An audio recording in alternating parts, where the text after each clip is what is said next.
Welcome back. In this video, I'm going to be sharing an interesting article I read on the New York Times paper. It was written by one of my favorite columnists, Frank Bruni. It is about why Vice President Kamala Harris lost the election. I was hoping for a different outcome of this election.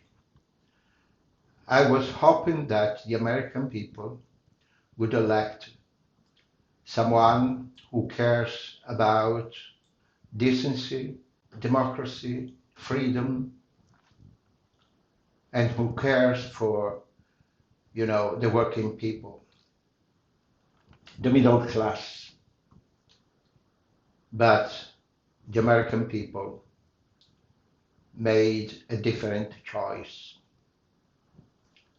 And in democracy, we have to respect, because when people have spoken, the voice of the people must be heard.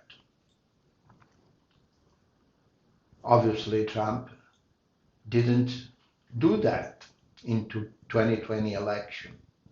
He tried to overturn this election. So I want to share this article with you. Democrats, let's get real about why Harris lost, by Frank Bruni. As election day neared, Democrats' hopes soared. I know because I saw it and heard it all around me. The widening smiles, the brightening voices. Vice President Kamala Harris was ascendant. Donald Trump was down. People could just feel it. They were reacting to polls, though they were picking and choosing. To listen to them, the outlier survey in Iowa, which augured Harris' victory in a red state that she ended up losing by about 13 percentage points, with some of the amalgam of the burning bush and the Rosetta Stone. They were reacting to momentum, which is a word as squishy as a wet paper towel and a concept beloved by dreamers whose yearning outstrip actual evidence. But they were reacting above all to Trump, to how epically awful he was being in his increasingly saturnine and serpentine remarks. Imagine Liz Cheney facing a fusillade of a bullet. He called Democrats demonic. He said that he should never have left the White House after the 2020 election. All of this was characterized by many observers as the most self-destructive, disastrous conclusion to a presidential campaign that they had ever beheld. And all of it was identified by the optimistic Democrats around me as the last straw. Americans, at least the ones whose minds weren't firmly made up, would surely abandon Trump now. There was a limit to the cruelness and craziness they'd abide. That judgment, of course, was terribly wrong, and I want to name and dwell on a few of the reasons for its wrongness, because they are stubborn misapprehension, enduring blind spots. They are costing Democrats. No, they are costing America dearly. For starters, many voters don't know about or didn't really pay attention to all of Trump's florid ugliness in the final hours. Many voters aren't plugged in like that. Politics, even presidential campaigns, aren't in the center of their vision, but its periphery. and irregularly at that. Those of us who get hourly updates have a nightly freak out and can hold the fort on Trump and the shark, Trump and the animal lecture, Trump and the windmills aren't normal, but we are arrogant. We assume our experience is everyone's and our knowledge ambient. No, people are busy. People are distracted. People are cynical.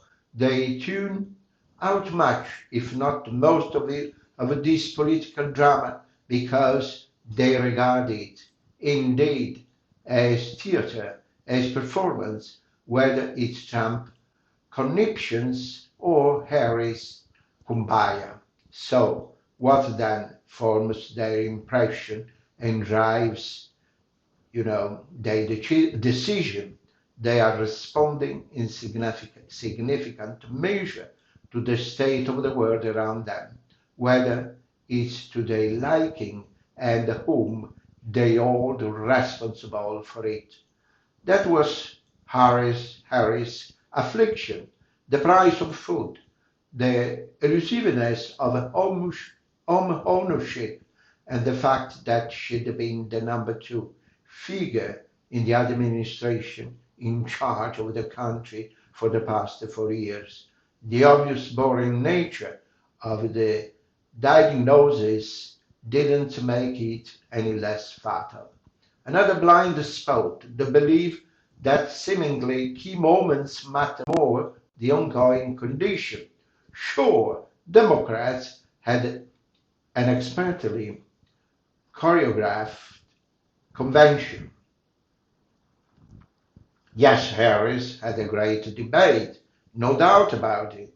Trump had a miserable one, and then came his Madison Square Garden debacle. But while treating each of those news stories as a potential turning point to spice up the narrative, it smudged the big picture, which is about satisfaction with and confidence in the country direction. Survey after survey showed that the Americans were deeply fearful and intensely pessimistic. Not even the most star-studded rally could change that. Not even an endorsement by Taylor Swift could make it go away. As for joy, well, we got that wrong too. That's a deliberate we, because I'm including myself. The Reagan era, adage that sunniness wins more votes than gloominess has been repudiated repeatedly over the decades since he left office. And while I root for its return, I recognize its current quaintness. Well, almost if we want to understand the political playing field better than we did in 2016 and again this year, if we want to compete effectively against the MAGA movement, if we want to contain its excess and make certain that, that America is a viable political alternative to it. Trump sells terror, and he has found a robust market for it. That's because it's a durable wear. The Harris factor. Could a Democrat other than Harris have been able to beat Trump? That question now owns not only Democrats, but also all Americans who view Trump's return to the White House as a rejection of the country's core values and a portal to disaster. The answer is more complicated than many of the arguments already jousting with one another. But before I say more about that, I want to say thank you to Vice President Harris. Yes, thank you. I have no doubt that she gave it her all in a manner that showed more grace and grit than many Americans previously attributed to her. She had her serious shortcomings, as all of us do, and there were challenges she handled much less dexterously than she might have. But what we asked of her was titanic in the context of American presidential campaign to win over critical mass of voters who had no expected her to be the Democratic nominee and hadn't had any say in that if the span of 15 weeks. That anomaly defined a candidacy like nothing else, and it was enmeshed in other dynamics that worked against her. Most Americans' intense dissatisfaction with how the country was faring under the leadership of President Biden, with whom she was inextricably linked, as sense among some Americans that they'd been lied to about his physical and cognitive fitness, the poll that cast over the entire Democratic Party. Given when and how Biden abandoned his re-election bid in late July, Harris was bound to pick up the pieces and carry the torch, but a partnership with him made it much trickier, not just politically, but also on a human level, to do what was necessary and distance herself from an unpopular incumbent. If another nominee would have been better, that's largely because another nominee could have a better established separation from him. As we puzzle over any false steps she made, any concern that she failed to address, and any ways in which a past or current political identity turns some voters off, we shouldn't lose sight of large circumstances. This was a dismal year for the Democratic Party through and through. Look at the result of the Senate races, including the defeat of a politician as talented, as admired as Senator Sharon Brown in Ohio. This is a bad time for ruling parties and a boom time for the likes of Trump and as Nate Cohn observed in his Times newsletter, Harris' defeat occurred against the backdrop of a political upheaval across the industrial world, he wrote. In the wake of the pandemic and surging prices, voters in country after country, in election after election, have voted against the party in power. More broadly, the past 2 decades have featured the rise of right-wing populist parties and a corresponding decline in the strength of the center-left among working-class voters. Harris' pluses and minuses perhaps matter less than those ups and downs. And this is, the editorial written by Frank Bruni for the New York Times that I want to share with you. Thank you so much for watching.